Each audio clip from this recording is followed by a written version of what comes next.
28th of July 2014. Welcome to The Brief. Let's now take a look at the trending stories. In the latest development in the ongoing saga involving the interception of asylum seeker boats, the Australian media reported that the High Court of Australia has issued an injunction to the Australian government preventing them from returning the 153 asylum seekers to Sri Lanka.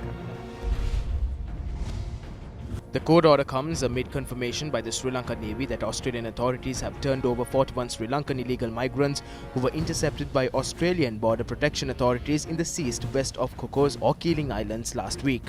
The Navy said the 41 Sri Lankans were handed over to a petrol vessel and were brought to the Galle Harbour, following which they were handed over to the Criminal Investigations Department, which is conducting further inquiries. Issuing a statement, Australia's Immigration Minister Scott Morrison said the illegal entry vessel SIEV was intercepted in late June and that while the vessel was at no point in distress, all persons aboard the SIEV were safe and accounted for. Meanwhile, the Australian Greens Party Senator Sarah Hanson-Young commented on the fate of the 153 asylum seekers. Look, my understanding is they're still being held in custody on board the customs vessel.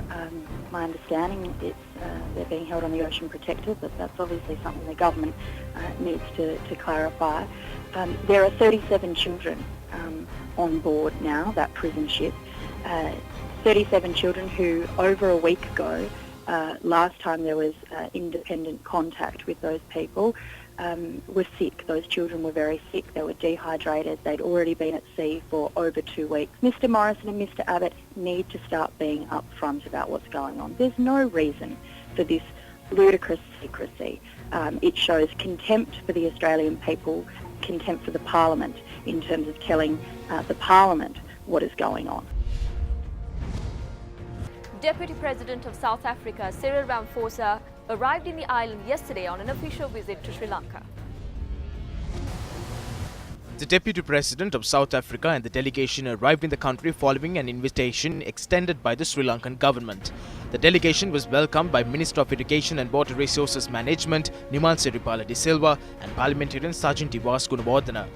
The Ministry of External Affairs noted that the Deputy President of South Africa is scheduled to meet political representatives and government officials to hold talks on the reconciliation process of the country. About parliamentary challenges.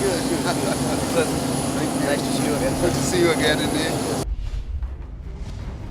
A couple died when the motorbike they were travelling on collided with a police jeep in Ambalantara yesterday. Police media spokesperson SSP Ajit Rohana said the jeep, which had been on patrol duty, collided with the motorbike last night. 40-year-old Thangalla Gamage Rohana Kumara and 39-year-old Vasanthi Nilavira died in the accident. The police say that the two individuals were the parents of 3 children aged 10, 7 and 4. Let's now take a look at the foreign exchange rates.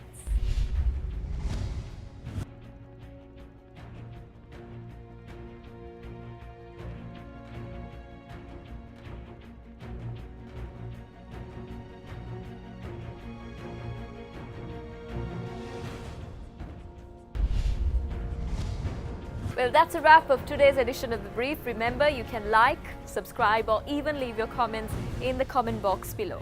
I'm Stephanie Lazarus, reminding you to always stay brief.